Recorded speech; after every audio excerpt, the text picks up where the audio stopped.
there's a life I could have known, one beyond my wildest dreams.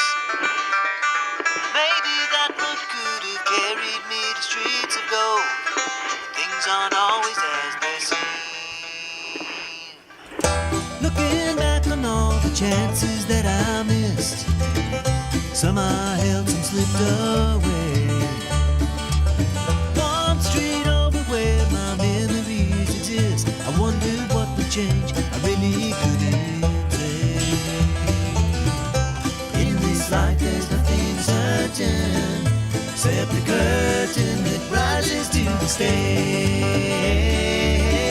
Silly games of second guessing, I just forget the lessons that I couldn't learn. Because one street over there's a life I could have known, that would have kept me from the one I had today.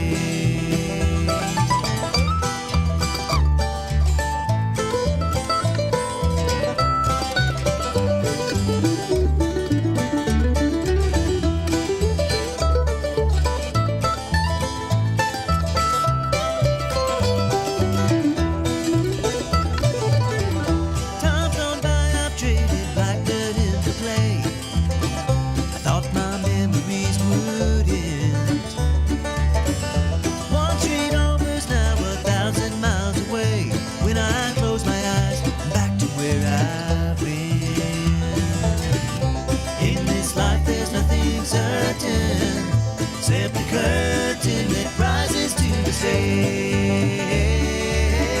Silly games of second guessing, I just forget the lessons that I couldn't learn. Because one street over there's a life I could have known, that would have kept me from the one I had today. Oh, good morning. This is 1100 WSG. I'm Utah Laverne, and this is one street over, and it's a beautiful Tuesday morning in America, and I hope you're just having a fabulous day. I am, and I got some of my favorite people in the house, Decisions, Choices, and Options.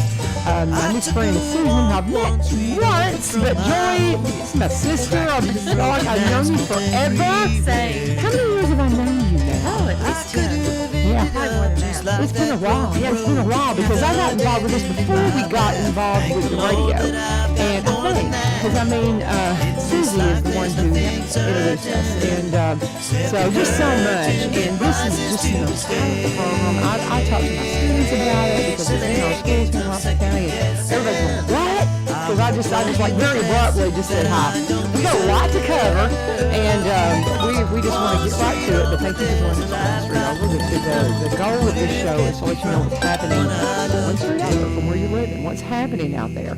And as a teacher now, I am just so excited to have your program in the schools. And we have been talking a lot about the middle school. Mm-hmm. And you want to talk a little bit about that? Say hi. I don't even know where to start. There's just so much. There's just so much to talk about. But Decisions, Choices, and Options, it is a program that I want you to, I guess that's probably where we should start, because inevitably when we come on the airways, somebody's going, what are they talking about? So tell them, the elevator speech about what Decisions, Choices, and Options are, and then we'll kind of unpack all the new things. Sounds great. How's that sound? Sounds fabulous. We are a sexual risk avoidance education program, and that's a lot of words to basically describe what used to be known as abstinence education, and we provide holistic, optimal health education for students middle school through high school. It's primary prevention education. So we're going into the schools and teaching through, decision making and the impact of making good, healthy choices. Mm-hmm. In the middle schools, we spend a lot of time talking about establishing good boundaries. One of the things that middle school students have to deal with is this emerging technology that, we didn't deal with, and many of us, our children didn't, because our children came up before social media and smartphones were such a thing. But our middle school kids are just really struggling with being able to set boundaries on their cell phones and cyberbullying, and we'll talk more in detail about that. But, the middle school program program is probably one of the most powerful that we have. We've got 4. So we provide middle school, 2 high school programs, 1 for health education in the 9th grade, and then we have one that's called the Cost of Parenting for juniors and seniors in our economics and personal finance classes. And then we have an after-school program that we run in Sumner County. We've not had that in Robertson County for a long time. The strange thing is that the program was literally birthed at the Robertson County Alternative School. Oh, wow. So I don't really know, that there was some turnover in staff there, and we've just never reestablished that program for whatever reason at the alternative school, and I'm not sure who's in charge there. But anyway, so our programs are really to teach young people healthy decision making, that our choices do have just natural consequences, and those consequences can be either good ones or they're bad ones. And you don't get to choose the consequence. You get to make the choice, and then the result that happens from the choice that you make will either take you down the road to a success path or will take you off of the success path. And so for our middle school and high school students, we serve all of the schools in Robertson County and have since I think 2006 is when we first started serving here in Robertson County. So we love our partnership. We just did a fun thing last Monday. We did a cookie drop on our Robertson County schools, and we had some of our loyal, faithful donors and volunteers. They baked cookies. They were all homemade cookies, and they were beautifully packaged and boxed. And we showed up at Greenbrier High School, where all of the high school teachers were meeting, and showered our teachers with cookies, and loved on them a little bit, and just said thank you for letting us come into your classrooms, because all of our programs are delivered right inside the classroom. And in the schools. So that's who we are and what we do. We have a very high success rate. Our students get it. They understand. They come in not really knowing a whole lot about what we're going to be talking about. And then by the time we finished with them for 2 or 3 days, when we've been in the school with them for those periods of time, they understand. They have a clear understanding that getting to where they want to be at the end of high school or the end of middle school doesn't just happen. It's a process of making those good decisions. And so we walk them along that path. I love it. I love it. I'm just sitting here trying to figure out some way to tie you into my curriculum. I'm like, I need video production. How can I tie this in? We've been tied into a lot of different, I mean, really when the program started back in 2002, because we did just have our big 20th birthday party. You were there. Yes, it was wonderful. And our actual birth date was September 10th. Okay. We had the party a little early Gotcha. in April, because that's when we tend to always have our big gala event. But our birthday actually happened on September 10th. And when we started, I just went to my former high school where I had been a teacher and talked to my principal. And I said, I really think I need to come in and talk to the students, because my best friend's daughter had become pregnant at 15 at another Sumner County high school and was given all kinds of false and just inaccurate, horrible information. So I think I went into a sociology class, Laverne. Okay. I went into a psychology, not health. Health came along a couple of years later. But I have taught in lots of different classes. So I bet we could make a connection. We'll figure it out. We'll figure it out. One thing that we could do is we could do some kind of a feature on it.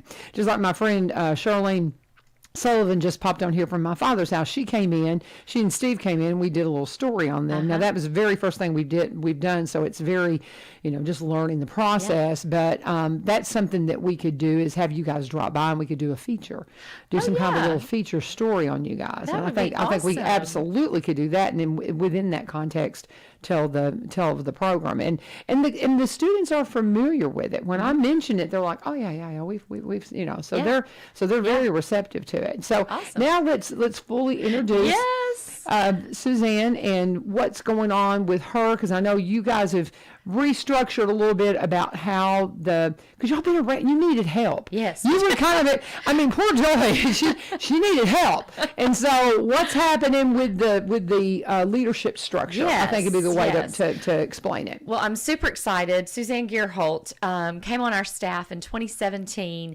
and as a result of coming to our dinner event, right? Yeah. Tell Laverne about that. So in 2017, I was invited. That microphone is not picking up. Try it again. So in 2017. Yeah, we're going to have to borrow that one. I Okay, don't know we'll what's going share. on. We can share. Yeah, do that. So in 2017, I was invited to sit at a table, really to fill a table at the annual event. And when I sat through the message and Joy shared what they did in their programs, and I heard the testimonials at that dinner, I was in awe and knew that I needed to be connected to the program somehow. Right. It is something that I have had a passion for since I was a kid. Information that was shared with me, not through a program like this, but just in the daily life, in the church that we were going to. And it changed the trajectory of my life. I had a broken background, very broken background, and saw that there was a better way by the way that people were living their lives around me in this other environment. And so when I went to the dinner, I thought I need to be connected somehow, even if just as a prayer partner, something. And so the person that invited me actually introduced me. Her name was Jennifer. She invited me to come and meet Joy, and it was you were crazy busy then too, but you took that moment. And so I joined their prayer team. And as we were praying through that summer of what the next year was going to look like, they were moving offices. I remember going into the office that day, and you guys were moving papers and everything around, getting reorganized then too. And they needed a cost of parenting teacher in that financial planning class that the students all take. And so I think the question was asked, do you think you could teach students, what it cost to be a parent? We have 4 kids at home, so absolutely I can do that. And I've been involved in student ministry for about 30 years already, at that time maybe 25. And so I was very comfortable. It was very much a passion for me to give back to the next generation what we had received. And so I started out on the prayer team and then in a cost of parenting class. And then I have some organizational skills from my previous life, being a tax accountant and a corporate accountant that just fit in the office. So I had some skills I could bring into the office, and so it just grew. It's grown from there. I love it. And so you have Joy, you have stepped aside to the position to explain what positions everybody's in right now, because I will try to explain it and I'll have the titles wrong. Well, so Suzanne had moved into the position of operations director because of her fabulous administrative background and skills. And so she's been in all facets of the ministry since 2017 as an educator in the classroom, and then also working in our office and helping with the organization, because the ministry, we cover 13 counties in Tennessee and 9 counties in the state of Alabama through partnerships with pregnancy resource centers. And so we're constantly being asked to do more and to go to more places. And we had needed for many, many years someone to be in the role of development director and developing all of these resource organizations that we partner with. And so I have worn many hats during the past 20 years as founder, creator, curriculum writer, educator, accountant, you name it. When you're a small business or a small nonprofit, you pretty much do everything. And so we had gotten to the point where we desperately needed someone to step in and be the overall administrator and allow me to step into that role of development and working with all of our resource partners. So I am now president of DCO and development and resource partner director, and Suzanne is executive director of the organization. So we are the leadership team. We have Beth Cox as our program director. She's been with the program for 12 years. Beth is very well known in Sumner County. She was on the Sumner County School Board for 8 years, served as the chairman, and has been with DCO since 2010. And so she runs all of our programs in the schools and oversees that. And then Suzanne oversees all of the organization. And I'm really spending all of my time now working with our resource partners and the agencies, many of the pregnancy centers that we partner with. We partner with Open Door here in Robertson County. We've been partnered with Sean for ever since we came into the county. I've known her forever. And so we love to work with those partner agencies. And that's what I'm working to develop is how can we collaborate with like-minded organizations to be able to provide our services where needed and for them to be able to collaborate with us. So it's really kind of coming together as that community of organizations and people and parents to really put back in place that protective barrier around our kids that for some reason has been pulled away due to social media and the media influence of just what's coming into their minds and their hearts through online sources. And a lot of times parents are not aware of that. So we can talk more about our newest program, our Parent Power program that we're going to be having in November at Springfield Baptist Church. We have a big event coming up here in Robertson County in November. Awesome. I just love this. And the bottom line, guys, if you're listening to this and you're going, okay, what? Okay, but bottom line is our kids, our students, our children are not being told it's okay to not be sexually active. It's okay to put boundaries around yourself. Mm-hmm. The amount of young people out there, they are just bombarded with sexuality from such a young age, and they think this is just the way it goes. This is how I'm supposed to be. All these decisions, am I a boy, am I a girl? All these things. And they're not being told the truth about you really can just be a kid. You really can just be a kid. And if you find yourself in a position where you have an unplanned pregnancy, adoption's a fabulous way, because we've been so there's so much now in social media and in the public about what's really going on when a child's in the womb. People are starting to see, wow, that's a baby. And so while everybody wants to talk about the Roe versus Wade decision and all of those things, and they want to say, well, abortion still needs to be, people are going, no, because they can see what's happening in the womb. And so when you've got a young person that's in an unplanned pregnancy and they think, this is not the plan for my life. Well, there's adoption. There is, they think that it's either abortion or I raise a child, and no. Adoption.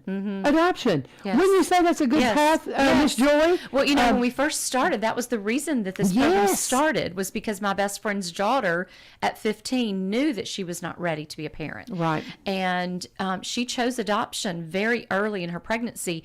But what none of us understood, she'd even chosen a couple in Hendersonville, and they were getting along fabulously. It was going to be an open adoption. But what none of us knew was what she was experiencing at school, at her high school. How could you, quote unquote, give your baby away? Why wouldn't you want to keep the baby? That child's going to grow up to hate you. Horrible things were being said to her. And even sometimes kids would say, well, I would have an abortion before I would give my baby away. And so, when we found out at the end of the summer, right before she was to give birth, and she backed out of her decision to choose adoption with the couple, we found out why. It was because they made her feel so horrible about that decision. And I thought that was an anomaly. But now that I've been doing this for 20 years, unfortunately, that is still the perception among a vast majority of adults and children, is that adoption is what you do when you don't want a baby. And that is exactly the opposite of what that option looks like.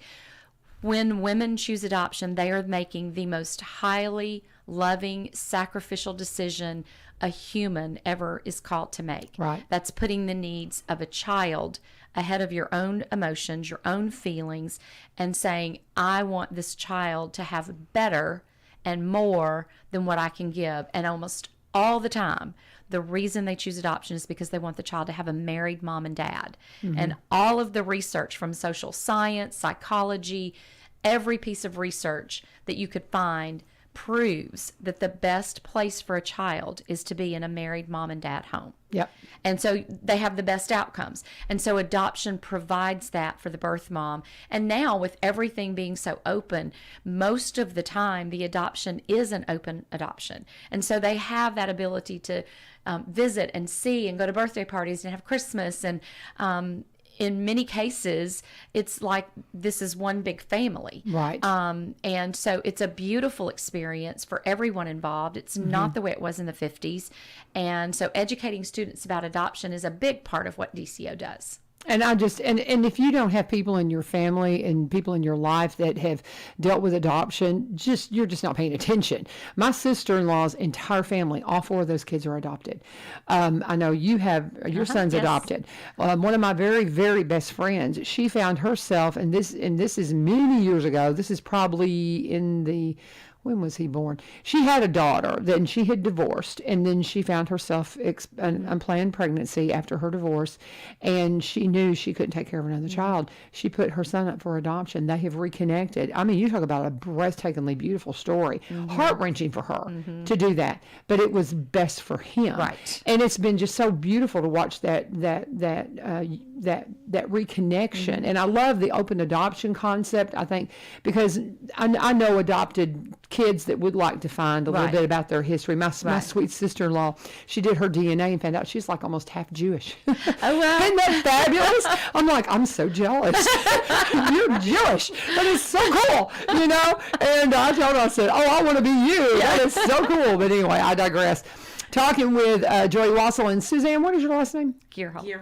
Gearholt. That's going to be a hard one for me. Gearholt. Okay, Joi Wasill and Suzanne Gearholt, and they're with Decisions, Choices, and Options, and we're just trying to figure out a way to bring them into the audio-video curriculum at Greenbrier High School, and we're going to. We're going to figure it out, but let's pause for a minute. Let me go ahead and do a quick break for us, and we'll continue on with the show. But we want to pause and talk about my friends over at Corbin Creek Greenhouse Gifts and Gardening Center. Got to go see them because I'm down to just about no CBD oil, and that stuff really helps me so much with my arthritis. My doctor who did my hip replacement, y'all, Dr. Hodrick up in Nashville, Southern Joint Replacement, he knows I don't like taking pharmaceuticals. I am almost 60 and I take no pharmaceuticals. Thank you very much. And I don't want to. So, but my arthritis is a thing, and I've already had both hips replaced. I got a knee that's really gives me a lot of trouble, but that overall arthritic ache, I don't have it because I incorporated CBD into my life a couple of years ago. And whenever he first suggested it, I thought, I don't even know where to go because people were pushing it. And I thought, well, it's just a network marketing thing. Didn't really know who to trust on it. And 2 days later, I'm talking to Amy. We'd already had a relationship because of the show. She was a sponsor of the show. And we were talking about farmers market and the different things she was going to be doing at farmers market. And she was like, oh, we'll have our CBD products there. And I was like, I didn't know you did that. Well, her brother Bill was one of the first in the area to become a hemp grower. And they started processing that. And so it's Robertson County CBD that you can get at Corbin Creek. So if you're curious to see if it will help you, go and talk to her. She understands the science behind it. They've got all kinds of products infused with CBD. They've got the salve that she and Miss Jane make right there in the house. That's fabulous, great for bug bites and all kinds of things. But it is a natural product that may be a game changer for you. Now, Corbin, throughout the colder winter months, they're going to be your CBD source, of course. They're also the place you can go and talk to about all the things you need for your yard. They've had some perennials that are on sale here at the close of the season. They've got petunias, good fall color. They don't have mums this year because Miss Jane had an illness right in the middle of the time when they were supposed to be putting those in the ground, getting those ready. But they've got everything else you need, and they've got, of course, all the beautiful house plant needs that you'll want. And you need to get in touch with Corbin too because they do Christmas decorating. And if you want to get on that list, you better be getting on it because they fill up fast. And so if you want Corbin to come out and do decorating in your home, now's the time to call and get on that schedule. You can call them at 615-384-3185, 615-384-3185 at 4920 Highway 161. When you contact them, always tell them U-Turn sent you.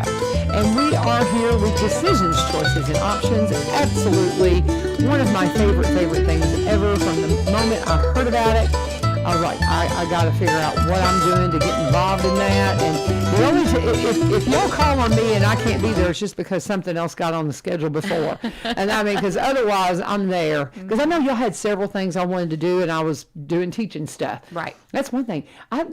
Teaching's very time consuming. It is. Wow. It is. I had no idea. I have a friend that's about to retire, and she's like, Laverne, you just have no idea. I know we get fall break and we get Christmas break and all these things, but the rest of the time, oh my goodness, she's right. But I'm loving it, though. Yeah. I'm getting there. So what do we want to talk about next? We want to start talking about the parent power. I love all your wonderful programs. With my grandchildren, my oldest is 6, and I'm already talking to my kiddos about it's never too young to start this stuff. Yep. And you've got to, because once they're in the public school system, you stop losing. I mean, you just have no idea of the influences on them. Right. And you got to be mindful of it, because you don't know what they're hearing, what little seeds been planted, all this gender nonsense. Just, they don't even want to get me started on that. But what say you, Joy? Well, for years, the public school teachers would tell us in the classroom when we were there to teach the students, you need to talk to their parents, because this is great information that you're teaching the students. Yeah. But when they go home, their parents may not reinforce that great information. Right. Particularly when we're talking about sexual abstinence and making the decision ahead of time to choose sexual integrity and to value your future more than you value this relationship that's temporary and fleeting.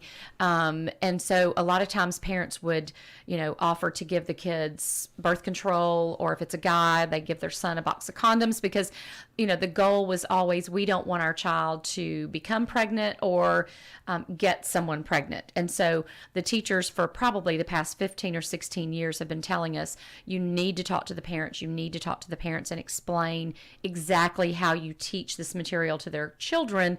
They need to understand that. And we've tried over the years to do a parent program consistently.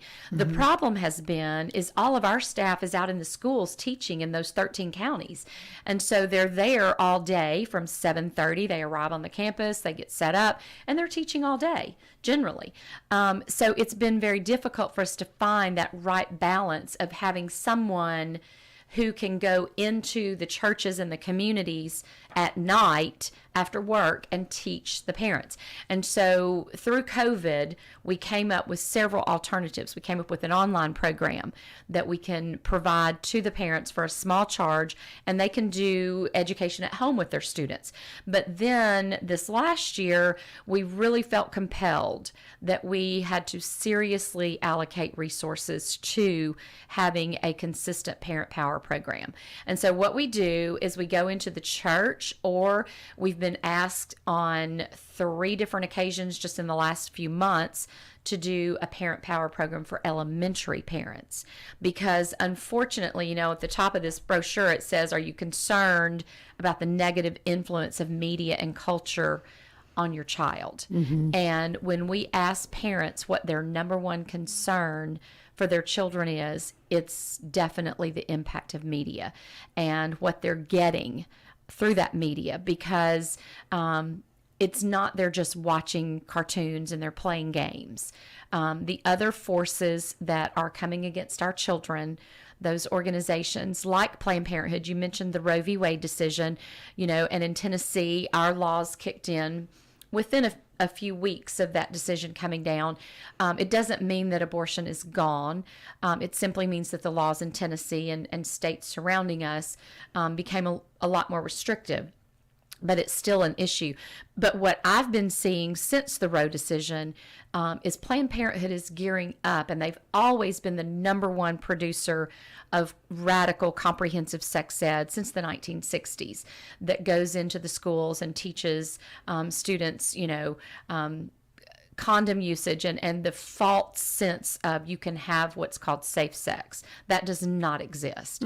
And so they basically teach students how to become sexually active. That's the bottom line of their programs.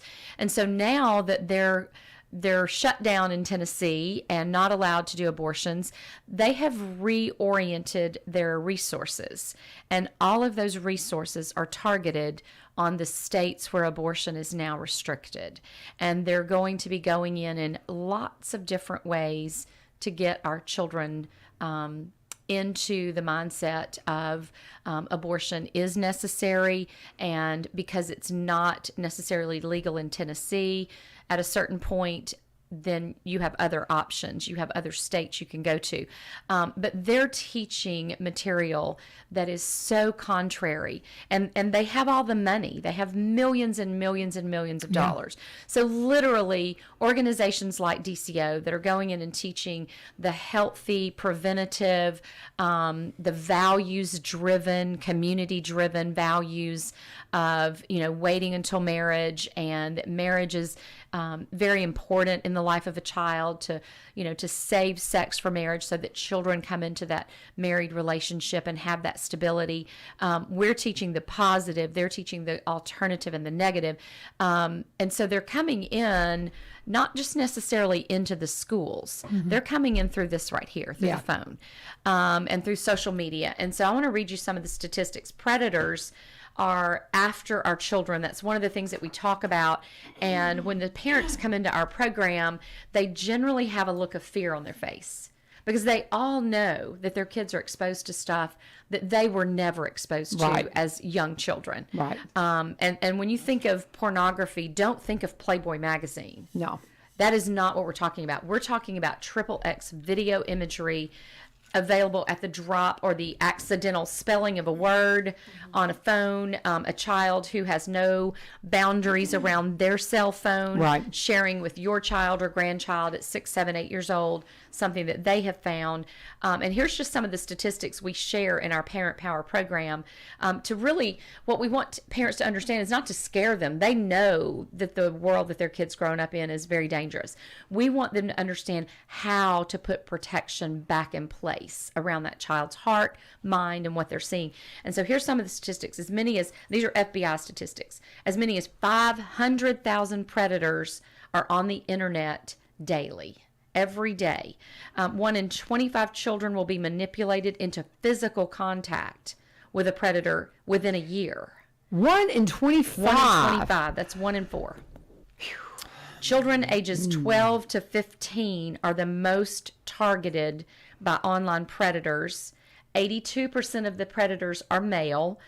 15% of parents are aware of what their kids are doing online. 15%. That's unbelievable. Yeah. And then here's one that really is very shocking. Social media is the place where 80% of child sex crimes start. Social media. 80%, y'all. You think about, we all take our kids out and we think about keeping them safe while we're out there in the public, and we're just watching every move they make. And then we come in, we put them in front of screens.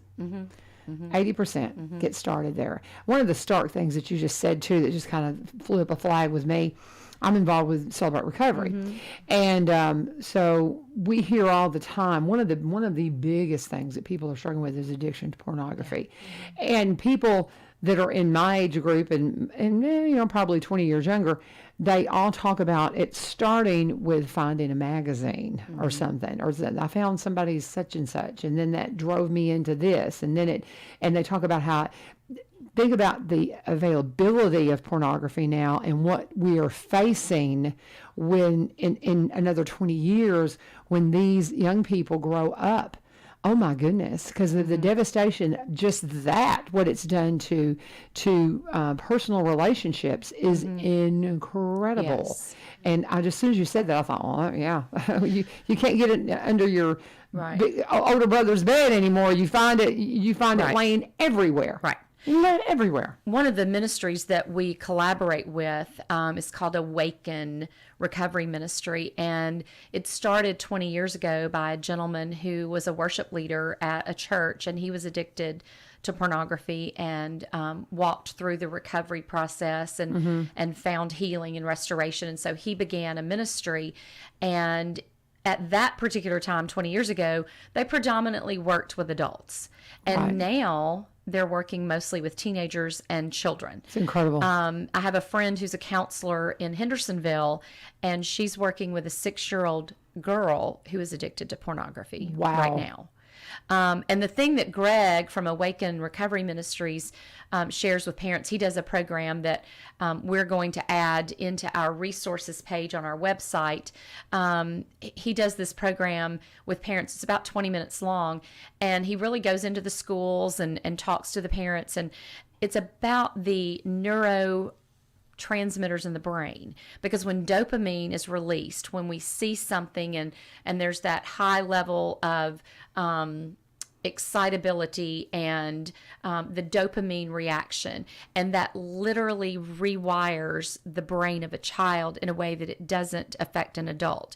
Because if an adult is viewing pornography with their brain pretty much fully developed and intact, that's very different than a child at 7, 8, 9, 10 years old viewing pornography, and the impact on that child being able to be recovered from pornography. It's easier to get them off of heroin than to get them off of pornography, because of that wiring of their brain that is taking place.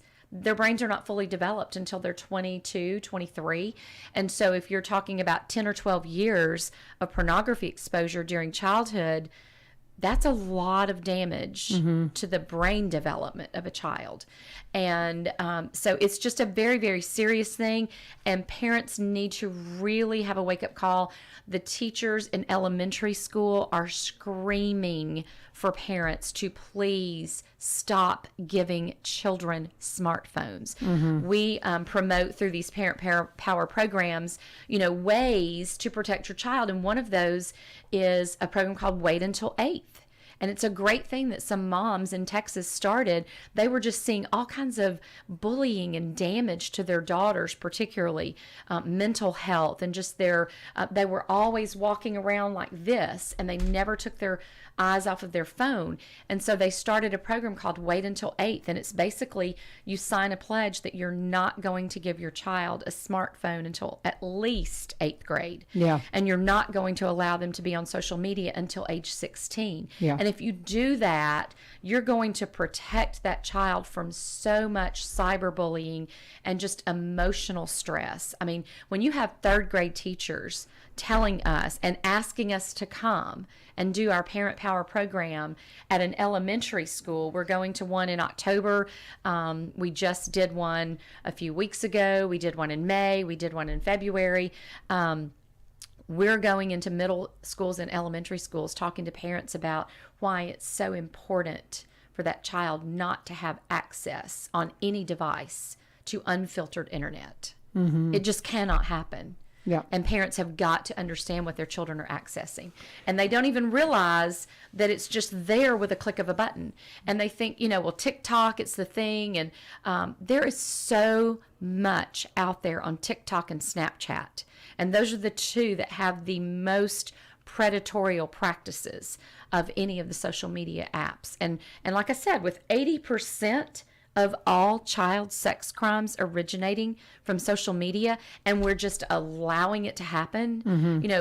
Children are gifted to us, and it is our responsibility to be their protector, but they're not old enough to know the dangers. And so when we go through our Parent Power program, we teach them what the dangers are. And for the most part, we're teaching them slides and content straight out of our middle school program. The sexting that's going on, the pornography that goes on, the bullying that goes on. When you and I were in school, when all of us were in school, if there was somebody bullying, when you got off of the bus or you got in your mom or dad's car, you went home, you were safe. Yeah. Kids today have no safety or protection from the bullying that goes on, because it constantly is coming in to their phone. And suicide has been attached to the cyberbullying that goes on between middle school and younger children. And I think the teachers are crying out for us as the adults and the parents and the leaders in the community, the church, to step up and say, no more. We're not going to allow that to happen. It's just so much of what you're saying. I had the conversation with my students just the other day about how that bullying stopped when I went home. And we had that conversation. There's some videos that they have us play that are, to have conversations with the kids, and it prompted that one. This September is Suicide Prevention Month. And so the new 988 phone number, one of our video projects was doing a promo for 988, and we pushed it out. And so, we're trying to do these things, but I take it very seriously as being in a role of a teacher now, because, you talk about the ages when they're targeted. I've got that age right now. And so it just makes me wonder. And we'll ask somebody about, do you have a cell phone? And I'm like, no, I don't have one. I want to say, good. Yeah, exactly. You're being very well parented. Yes. And then yes. I saw a young girl the other day, who I know I think she's like 7, and I saw her pull a smartphone out of her purse, and I was like, no. And I just, and I'm assuming it could have been just some kind of a mini pad or something, but I don't know. It looked like a smartphone to me, but I was like, oh, you're so young. Anyway, let's go ahead and take a break, and we'll come back, and maybe we'll let Susan talk for a minute. Do you have anything you want to chime in on? She and I can get our heads together, and we just don't stop. We barely come up for breath. So, anyway, and I'll tell you one thing. If you've been listening to me, I have had a tendency to go over 8 o'clock. I'll be like, oh, Ilya doesn't care. I found out yesterday that, he does. I had Senator Kerry Roberts on, and we went till about 10 after. And then you stopped me after. He goes, I have programs that come on after you. I was like, oh, I thought it was just music. So I'm so sorry, Ilya. We're gonna quit doing that. So we will be promptly shutting down the show at 8 from now on. After he schooled me, God bless him. I don't know why he puts up with me, but anyway, I appreciate that you do, brother. And we're going to talk for a moment about Barry and Rebecca Richards with the Exit Realty Garden Gate team, my friends up in Cross Plains. If you're curious and if you need help with anything in the real estate community, whether it be buying or selling, if you are interested in being part of a realty team, we've been kind of our theme lately when we talk about Barry and Rebecca, we've been mentioning that Rebecca came out of a radiology background. She was one of those that somebody said, you'd be great in real estate. And then she was like, I think I want to do this. And she's fabulous. I mean, she's been at this a long time now, one of the first in the area to be a seniors real estate specialist. And she got her hubby to come over to the realty side as well. He was a vice president of a marketing company up in Nashville for many years, and probably I want to say about 3-4 years ago, he went full time with real estate. But he's always been there to help her market the properties that she was working with, and it's so unique to have a marketer on the team, because if you're selling property, you want to make sure people know about it, because if they don't know about it, you're not going to get top dollar. So he is a Zillow certified photographer, licensed and insured drone pilot, does a 360-degree virtual reality home tour. We'll get you up on realtor.com, all the things that you need to make sure when they're flipping through the real estate listings, yours pops out and people see it. And they're like, man, I want to check out and know a little bit more about that piece of property. So if you want to know more from this fabulous couple that are my friends, you can connect with them at sellwithbecky.com or buy.robertsoncounty.com. Do not think that just because it's at buy.robertsoncounty.com, they're only Robertson County. They buy and sell in the surrounding counties across the state line up in Kentucky. And again, they specialize in Robertson County, but they're the whole package. You're going to love working with them. You can also give them a call, 615-504-7425, 615-504-7425. And as always, please remind them that you sent you. All right, ladies, where do we want to go next? There's so much we could talk about. But what do y'all think we need to cover that we I'm haven't going to talked let about? Suzanne share with you about our upcoming Robertson County event. There you go. Thank you very much.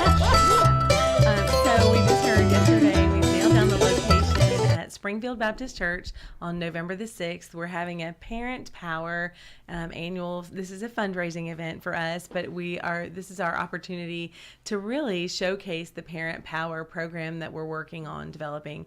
It will eventually be a multi-session, anywhere between 1 and 3 sessions. We've delivered anywhere between 1 and 6 sessions currently, so we're tweaking that. But the Robertson County event will be at Springfield Baptist Church. We're hoping for it to be a family event. We're actually right now looking for volunteers that will help us work on a craft for the kids. So it'll it'll be, everybody can come, but it'll be a coffee and dessert. So we'll try and keep it brief and maximize everybody's time. It'll be at 6:15. Program will start at 6:15 and run to 7:45 on Sunday evening, November the 6th. Okay, very good. And it is a fundraiser to let people know what's going on. If you have any questions about decisions, choices, and options, I just highly recommend you get to an event and learn more about it, get online and read more about it. And I'm always just, I talk about y'all all the time because it's making a difference. It's making a difference. I mean, do you have some of the stats about what the differences is where you go into, because you go in and you ask the kids, you have a questionnaire, and then when you leave, you have another questionnaire they fill out. You guys want to share that? Because I think that's a powerful thing. We do a pre-test and a post-test when we go into the classroom, really to kind of gauge where the students are before we deliver any content to them, before we have those conversations with them. And then we take the same test at the end of the program. And so what we have found is that the favorability for abortion goes down by about 20% from when they enter the classroom to when they leave. With all of the information that we give them, the adoption favorability goes up by about 65%. That's incredible. Incredible. Incredible. So when we see that shift and that change in the behavior, one of the things that is a beautiful thing to me is, especially in that financial class, we hear a lot of times the young men will say, well, I can't really afford to have sex. Well, you're right. You can't afford to have sex. And so we agree with them on that. But we see that favorability in their decision to wait until marriage to have sex, to delay that sexual activity, go up by about 20% also, anywhere between 20 to 25%. So that's wonderful. We can see that it's making a difference in the lives of the kids. And that's the one about the adoption just blows my mind though, because there's so much. I've got so many beautiful adoption stories in my life with people who I know and love that have just been a fabulous avenue. So I've never felt that way, but I just am stunned at the stigma associated with adoption.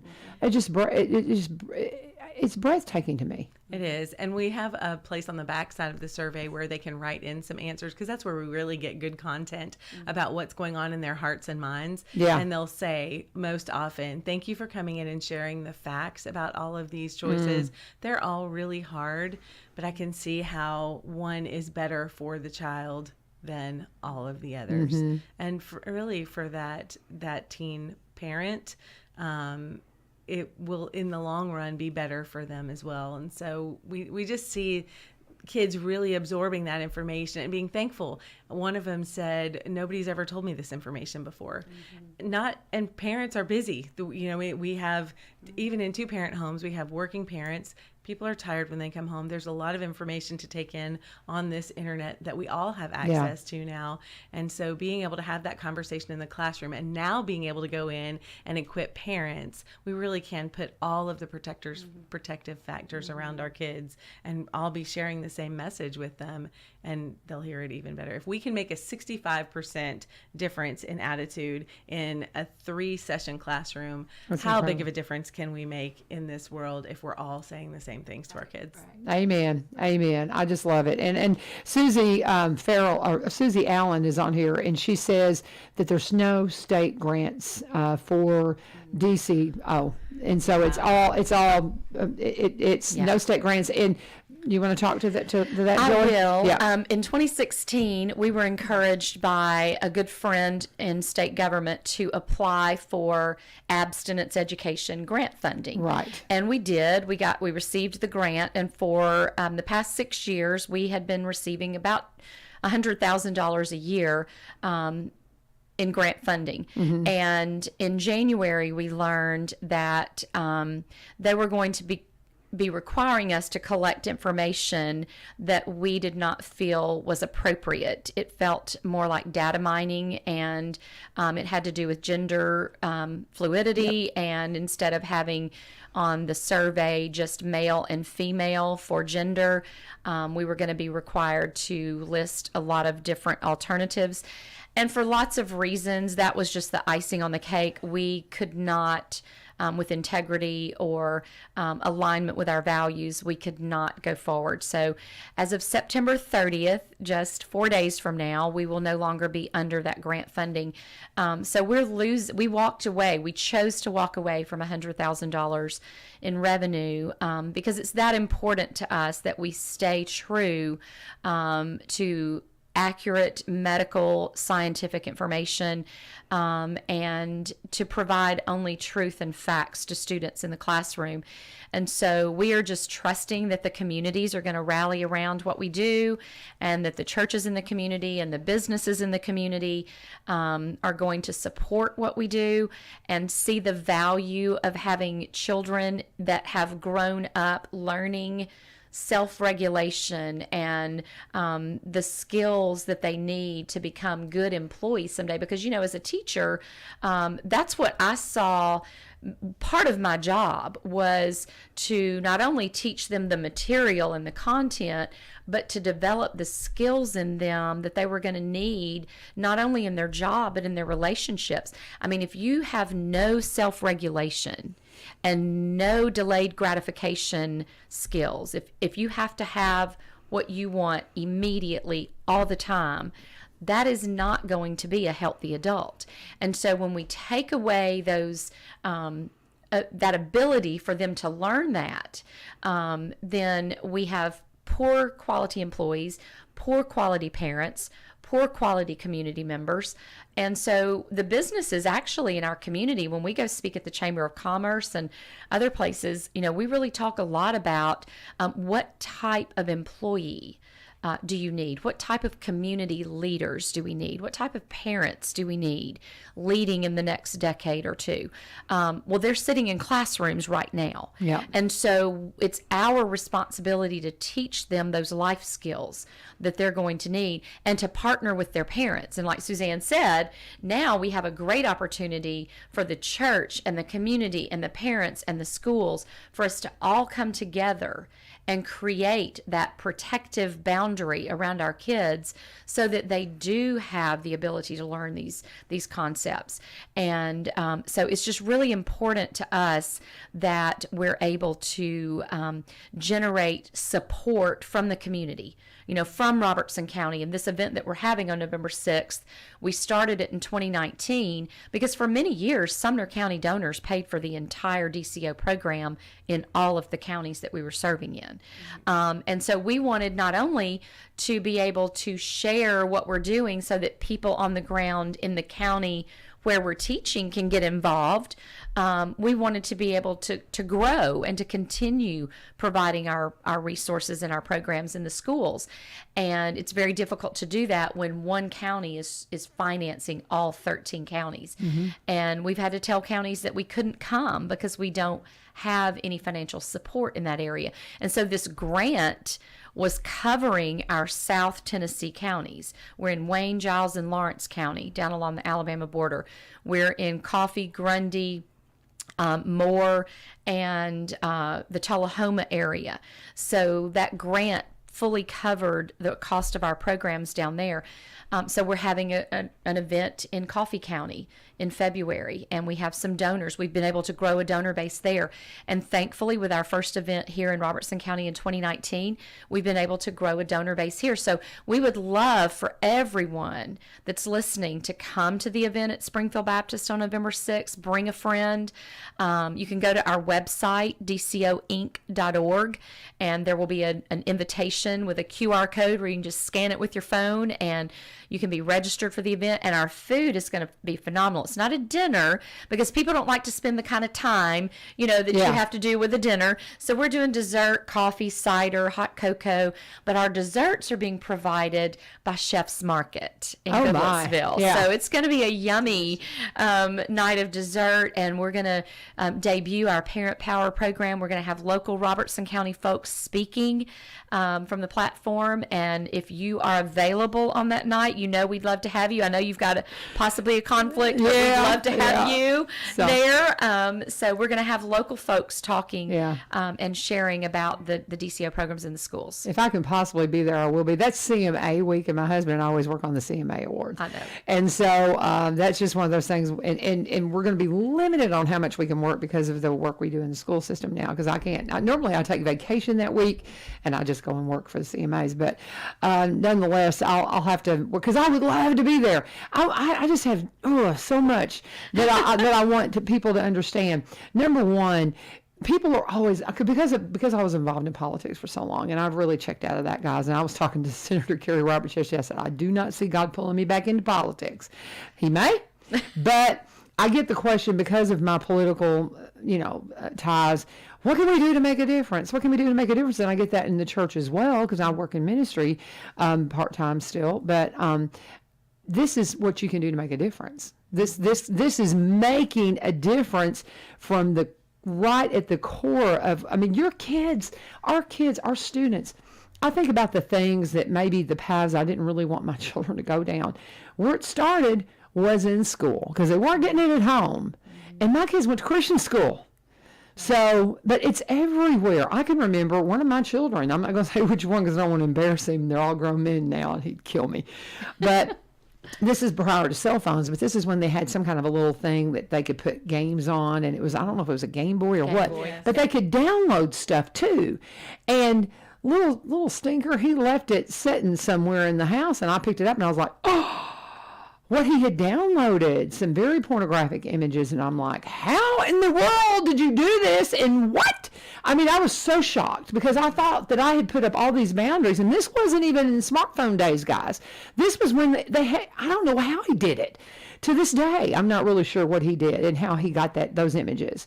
But trust me, it's a lot easier now. Mm-hmm. And if they can get through to my kids, it can get through to yours, because I was mama bear. Mm-hmm. But I just can't say enough about being involved. If you want to make a difference, you wonder, what can I do to help make a better world? Decisions, choices, and options. It's on the ground. Mm-hmm. You can be a life preserver. You can be a monthly donor. You can get involved. How much is it for the, like, is it 30? It's $30. Our that's the goal. Cost, and anything. Right. Our cost to provide our services to one student is right at $30. It's like $29.78. Yeah. So if you do $30, you're taking care of a kid. Mm-hmm. And you do that every month, you're taking care of 12 kids. Yes. And if you can do 60, 90 on up, that's how many kids you are taking care of for this education, and that you are absolutely changing their lives. Yes. Let me do my last ad, because we're in the last 5 minutes. Let me do my last ad, and we'll come back, and I'm going to end on time, you. I promised you I would. That's my boss. But we're going to talk about Cumberland Connect real quick. I'm so excited about Cumberland Connect. We're talking about internet and internet providers and all those things, and it is a part of our life. It's not going anywhere. We need our internet connections, because while the devil wants to take it for evil, we can use it for good. And so we've got to get out there and be connected like everybody else. And one of my biggest issues with everything that I do is my connectivity is awful.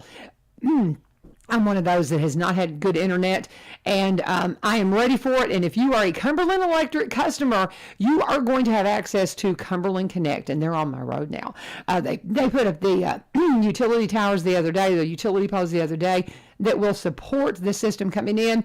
And we're talking 1,000 megabits per second. That's a gig that you're going to get for $80. I had Caitlin on the other day, and I was a little afraid. I said, do you want to talk pricing? She says, absolutely, $80, and you get a gig. I pay $65 right now to AT&T for terrible internet. And as a photographer and trying to upload from after I get done with a photo session, I have to come to the radio station or go to my church that has good internet before I can even upload the work that I'm doing to get it to my customers. And that's not good. A lot of us work from home in some capacity. You've got to have good internet to be able to do that. If you want to know when they're going to be in your neighborhood, and again, this is for Cumberland Electric customers, you can go to www.cumberlandconnect.org, www.cumberlandconnect.org, put in your zip code, and it'll tell you exactly when they're headed your way. And they're going to be in my neighborhood as far as connecting me by the end of the year. I can't wait.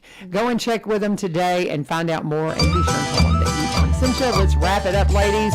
What say you as we finish up the time today? I would love for your listeners to go to our website, dcoinc.org, and just check it out. You can watch some videos. You can see some clips from previous videos that we have done for various things. You can check out our parent resources. There are wonderful resources to just go through and think, okay, what could I possibly need for my child or my grandchild? And then there's also a way for them to invest in DCO, like you said.